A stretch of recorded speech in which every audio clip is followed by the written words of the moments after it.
जन्माद्यस्य यतोऽन्वयादितरतश्च चारथे स्वभिघ्नस्वरा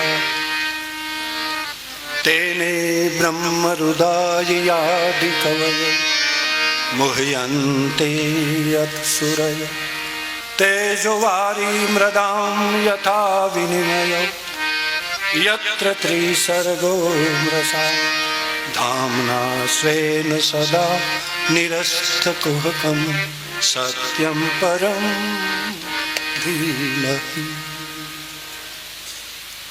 तेजोवारी मृदां यथा विनिमयो यत्र त्रिसर्गो मृषा। અમારું શ્રીમદ ભાગવત બે સિદ્ધાંત ઉપર હાલ્યું જાય છે. પ્રારંભિક કોઈ ભક્ત હોય તો બ્રહ્મ સત્ય અને જગત મિથ્યાનો સિદ્ધાંત એની બુદ્ધિમાં ન ઉતરે. હા, વાત કરવી હલવી છે કે હિન્દ્રીમાં હરપ જેવું છે. હા, પણ એનો નિશ્ચય કરવો, અપરોક્ષ મિથ્યાત્વ નિશ્ચય જે કાંઈ પણ લેવો એ બહુ કઠિન વાત છે. એટલા માટે અમારે બે સિદ્ધાંતો ઉપર હાલા જાય છે. પ્રારંભિક કોઈ જો ભક્ત હોય તો એ ભક્તને જગત સત્યનો સિદ્ધાંત સમજાવીને પછી ધીમે ધીમે ધીમે ધીમે નામ રૂપનો મોહ છોડાવી અને ધીમે ધીમે બ્રહ્મ સત્ય અને જગત મિથ્યાનો સિદ્ધાંત, સૃષ્ટિ દૃષ્ટિવાદનો પ્રથમ પ્રારંભ કરે. જેવી સૃષ્ટિ તેવી દ્રષ્ટિ એવું દર્શન, પછી ધીમે ધીમે અને એની જે રમત, તમારે પેલા સૃષ્ટિ તેવી દ્રષ્ટિ એ રમત છે ને એ દસમ સ્કંદમાં છે. એ રમત દસમ સ્કંદમાં છે ભગવાન શ્રી કૃષ્ણની લીલામાં. પણ જેવા એકાદશ સ્કંદની અંદર પ્રવેશ કર્યા, 11મા સ્કંદની અંદર, તો ત્યાં બધું ખોટું કરી નાખ્યું, દ્રષ્ટિ સૃષ્ટિવાદ કરી નાખ્યો. એટલા માટે એથી કોઈ મૂંઝાવાનો કોઈ પ્રશ્ન નથી. અહીં બે બાબતો, તેજો વારી મૃદામ યથા વિનિમયો યત્ર ત્રિસર્ગો મૃષા. મૃષા શબ્દનો પ્રયોગ કર્યો છે. કોઈ અમૃષા બોલે, અમૃષા બોલે તો ખોટું નહીં, મૃષા એટલે ખોટું. અમૃષા તેજો વારી મૃદામ યથા વિનિમયો યત્ર ત્રિસર્ગો અમૃષા. અમૃષા બોલ્યા તો સાચું થઈ ગયું. જો જગત સાચાને માનતો હોય તો એ અમૃષા બોલી દે, અને જગત ખોટાને માનતો હોય તો મૃષા બોલે. બે સિદ્ધાંતો લાગુ પડે સ્પષ્ટ, પરંતુ વાત એ મૃષા. કારણ કે અહીં સંગતિ એવી મળે છે શ્લોકમાં, તેજો વારી મૃદામ. સૂર્યના કિરણો રેતાળ જમીનની અંદર ભૂમિ ઉપર પડતા હોય અને ઝાંઝવાના પાણી દેખાય. ઝાંઝવાના પાણી દેખાય, તેજો વારી મૃદામ. એ સરોવર આપણને સાચું લાગે, પાણીનું ભર્યું લાગે. આપણને પણ એમ લાગે કે એ મોટું એક સરોવર ભર્યું છે, પ્રતીતિ દેખાવ છે, પણ પ્યાસ બુજાવે એમ નથી. પ્યાસ બુજાવે એમ નથી, બુજાવવાનો સ્વભાવ પણ નથી. એટલે અમારે વેદાંતની અંદર તો એવી એક માન્યતા છે કાયમને માટે કે બે તત્વ, પરમાત્મા તત્વ એ પ્રસિદ્ધ વસ્તુ છે, મળેલી વસ્તુ છે. મળેલી વસ્તુને મેળવવાનો શું? જે પ્રાપ્ય વસ્તુ છે. પરંતુ વેદાંતમાં, સિદ્ધાંતમાં પ્રાપ્તિની પ્રાપ્તિ મનાણી છે. પ્રાપ્ત વસ્તુ છે એની પ્રાપ્તિ, મળેલાને મેળવી.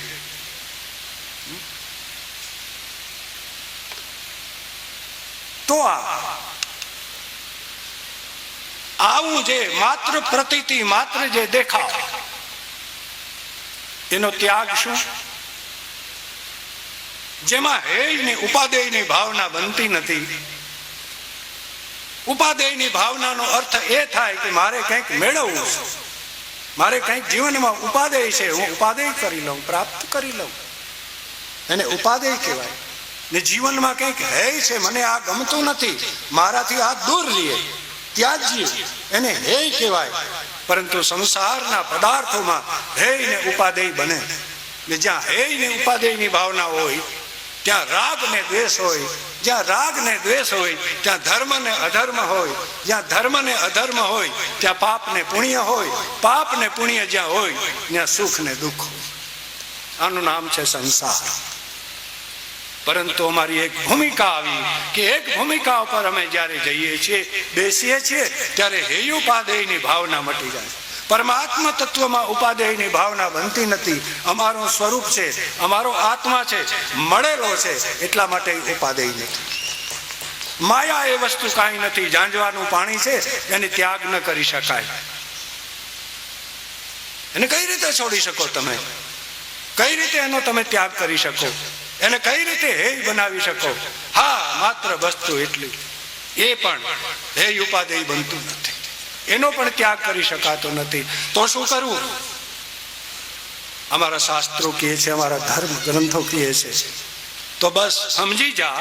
સમજીને તું જ્યાં છે, જેવો છે તેવો તું ત્યાં થઈને રહે. કાંઈ કર્મ, કાંઈ બોલમાં, કાંઈ કર્મ, કંઈ કરવું નહીં, કાંઈ બોલમાં મન થઈ જા. જ્યાં તું છે ત્યાં તેવો થઈને રહી જા. બસ એ અમારું સ્વરૂપ, અમારો આત્મા, અમારો ભગવાન જેને અમે કહીએ છીએ, એ જેવો છે તેવો છે, એના સ્વરૂપમાં કઈ ફેરફાર થતો નથી. બસ ત્યાં સ્થિત થઈ જા, હલબલવાની જરૂર નથી. તેજોવારી મૃદામ યથા વિનિમયો યત્ર ત્રિસર્ગો મૃષા ધામના સેન સદા નિરસ્ત કુહકમ સત્યમ પરમ ધીમહિ. અમારી ભાગવતની શરૂઆત, પ્રારંભ અહીંથી થાય છે. આપણે અત્યાર સુધી તો મહાત્મા કહ્યું, અહીંથી ભાગવતની શરૂઆત થાય છે આ શ્લોકથી. નિરસ્ત કુહકમ ધામના સ્વેન સદા નિરસ્ત કુહકમ. પરંતુ એ પરમાત્મ તત્વ પોતાના સ્વયં પ્રકાશ સ્વરૂપ વડે જેણે માયાનો અંધકાર અથવા તો માયાનું કપટ, માયાની સાઠ્યતા, કુહકપણું જેણે પોતાના સ્વયં પ્રકાશ વડે ઉઘાડું કરી દીધું છે, ખુલ્લું કરી દીધું. ઢાકેલું હોય ને ત્યાં સુધી માણસ છેતરાય, જીવ છેતરાય. ઈશ્વર નથી ભૂલો પડતો. ઈશ્વર ઈશ્વર થઈને રહીએ. જીવ ભ્રાંતિમાં પડે છે, જીવ ભૂલો પડે છે, પરંતુ પરમાત્મા તત્વ એવું છે કાયમને માટે કે પોતાના પ્રકાશ વડે, પોતાના સ્વયં પ્રકાશ વડે માયાનું જે કપટ છે એ માયાના કપટને ખુલ્લું જેને કર્યું છે. એવા જે અમારે પરમાત્મા છે, એ પરમાત્મા સત્ય સ્વરૂપ, જે પરમાત્માનું અમે ધ્યાન કરીએ છીએ. સત્યમ પરમ ધીમહિ, એનું અમે ધ્યાન કરીએ છીએ. આ શ્લોકનો ખુલાસો થયા પછી આગળ એક વિષય ચાલે છે કે અમારે શ્રીમદ ભાગવત સમજવા માટે 4 અનુબંધ, અધિકારી, સંબંધ, વિષય અને પ્રયોજન. અનુબંધ ચતુષ્ટ. આ અનુબંધ છે, એ અનુબંધ અમારે સમજવો જોઈએ. કારણ કે જે પદાર્થોનું વર્ણન કરેલું છે, વિષયોનું વર્ણન કરેલું છે, દરેક વિષયોને કયા કયા વિષયની સાથે કેવા પ્રકારનો સંબંધ છે, એ સંબંધ જ્યાં સુધી ન સમજાય ત્યાં સુધી એ પદાર્થનું ઠીકપણે જ્ઞાન ન થાય, સમજમાં ન આવે. પેલો આવે અધિકારી. અધિકારીની અંદર અમારે વેદાંતની અંદર તો અધિકારી એ મનાય કે જેણે પોતાના જીવનની અંદર વિવેક, વૈરાગ્ય, સમાધિ, સત સંપત્તિ, જેને શમ, દમ, શ્રદ્ધા, ઉપરામ, તિતિક્ષા, સમાધાન ઇત્યાદિ 6 સંપત્તિ અને મુમુક્ષુતા. પછી આવે શ્રવણ, મનન, નિધિધ્યાસન, તત્વમ પદાર્થનું શોધન, અને વેદાંતની અંદર અમારે અધિકારી એને કીધો છે કે જેના અંતઃકરણના અમારા 3 દોષ છે. એક છે મલ, બીજો છે વિક્ષેપ, અને ત્રીજું છે આવરણ. મલ એનું નામ કહેવાય, જેવી રીતે દ્રષ્ટાંતમાં નદી છે, એ નદી ગંદી છે, મેલી છે, પાણી ગંદુ છે, મળવાળું છે. પાછું બીજું પ્રવાહિત છે, વહેતું છે. ત્રીજું ઉપર શેવાળ અને પાંદડા જામ્યા છે. એવું અમારું અંતઃકરણ છે. અમારા અંતઃકરણના 3 દોષ છે. અમારા અંતઃકરણની અંદર પાપનો મલ છે. પાપ છે એ મેલ છે. અમે જે પાપ કરીએ છીએ એથી પાપના સંસ્કારો અમારા અંતઃકરણમાં પડે છે. એ અમારા અંતઃકરણને મેલું કરે છે, મલિન કરે છે, ગંદુ કરે છે. એ મલ છે. બીજો છે વિક્ષેપ. જેવી રીતે નદીનું પાણી પ્રવાહિત હોય, એક તો ગંદુ છે, પાછું પ્રવાહિત છે, સ્થિર નથી. એવી રીતે અમારું અંતઃકરણ પણ ગંદુ છે અને પાછું ચંચલ છે. કૂદકા માર્યા કરે, ઠેકડા માર્યા કરે, ચંચલ, સ્થિર ન રહે બિલકુલ. એવું એને વિક્ષેપ, વિશેષ છે, બહાર દોડતું. આપણે તરત કે ભાઈ મને વિક્ષેપ થાય. હા, અને જેને ક્યારે ક્યાંય કોઈ જગ્યાએ વિક્ષેપ ન થાય એનું ભજન પૂરું. નિર્વિક્ષેપ થઈ ગયો, સમજી લેવું. ક્યાંય કોઈ જગ્યાએ ક્યાંય એને વિક્ષેપનો અનુભવ ન થાય તો સમજી લેવું, ભજન પૂરું આપણું. વિક્ષેપ મનની ચંચલતા છે, એ બીજો મલ છે. અને ત્રીજું જેમ સેવાર પાંદડા છે એવી રીતે અમારા સ્વરૂપ ઉપર અજ્ઞાનનું આવરણ છે. જેમ અંધારું થઈ જાય, અંધકાર થઈ જાય ને કંઈ ન દેખાય, એવી રીતે જ્યાં તમસ દ્રવ્યનો ફેલાવ થઈ જાય, અંધકાર થઈ જાય, એવું અમારું આ ચિત્ત છે. આ દોષ છે. તો જેના અંતઃકરણની અંદર મલ અને વિક્ષેપ નથી, પણ એક માત્ર જ્યાં આવરણ જ બાકી છે, એને અમારે વેદાંતની અંદર જ્ઞાનનો અધિકારી કીધો છે, મોક્ષનો અધિકારી કીધો છે. પરંતુ અહીં આપણે ભક્તિ માર્ગ ઉપર જઈએ છીએ, અને ભક્તિ માર્ગ ઉપર જઈએ છીએ તો આપણે અહીં અધિકારી પરીક્ષિતને લઈશું. અહીં વાત એ છે, ભક્તિ માર્ગમાં બહુ અધિકારની વાત ન થાવતી. શેતાન હોય, ચોર હોય કે કોઈ પણ હોય તો હરે કૃષ્ણ કૃષ્ણ કૃષ્ણ હરે હરે તાળીઓ પાડી હગે. એમાં કોઈ વિધિ નથી.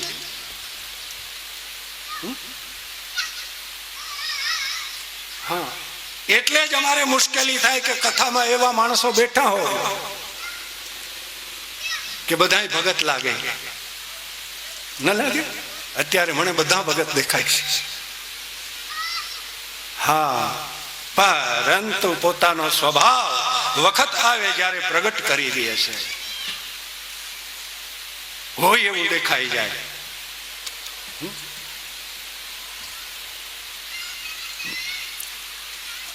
એવી રીતે મલ વિક્ષેપ અને આવરણ, આ ત્રિદોષ છે અમારા, એ ત્રિદોષને લઈને અમારું ચિત્ત ચંચલ છે, એની સાથે આવરણ છે.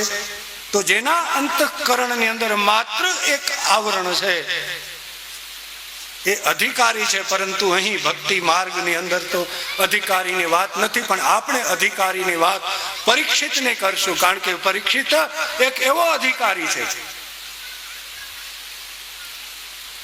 કે જેને મૃત્યુના, જેને ખબર પડ્યા કે 7મે દિવસે મારું મોત છે અને મને તક્ષક નાગ ડંખ દેશે, આ શરીરનું મારું મૃત્યુ થશે,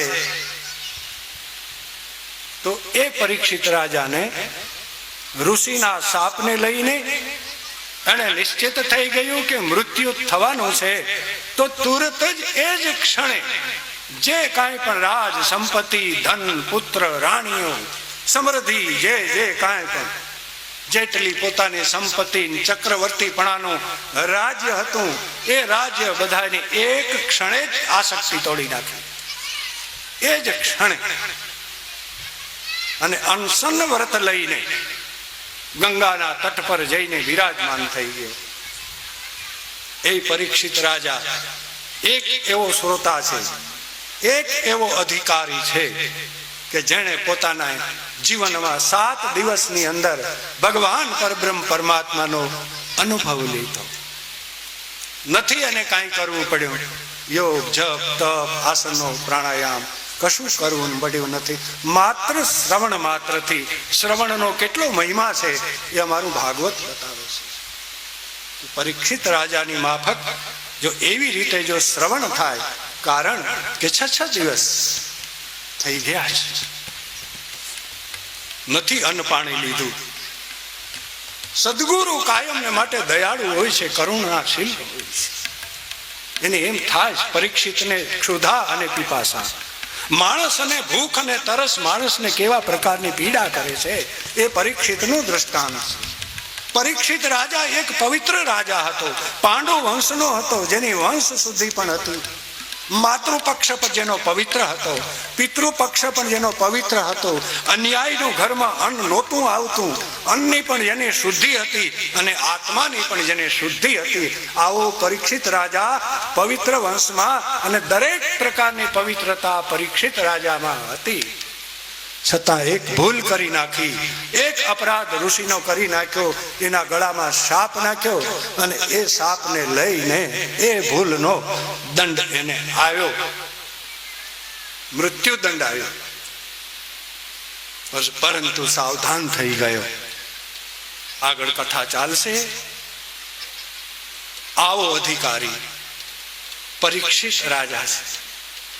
તો અમારે અધિકાર સંબંધ વિષય પ્રયોજન, અધિકારીને કાયમ માટે એક અમારો જો ગ્રંથ હોય તો ગ્રંથ એક વસ્તુનું પ્રતિપાદન કરે, તો પ્રતિપાદ્ય પ્રતિપાદકતા ભાવ સંબંધ ગ્રંથને છે. પ્રતિપાદ્ય વિષયની સાથે પ્રતિપાદકતા ભાવ સંબંધ છે. બીજો અધિકારીને વસ્તુની પ્રાપ્તિ કરવી છે. પ્રાપ્તિ શેની કરવી છે? પરમાત્માની, મોક્ષ. તો ત્યાં અધિકારીને એ ફલની સાથે પ્રાપ્ય પ્રાપક ભાવ સંબંધ છે. ત્રીજું,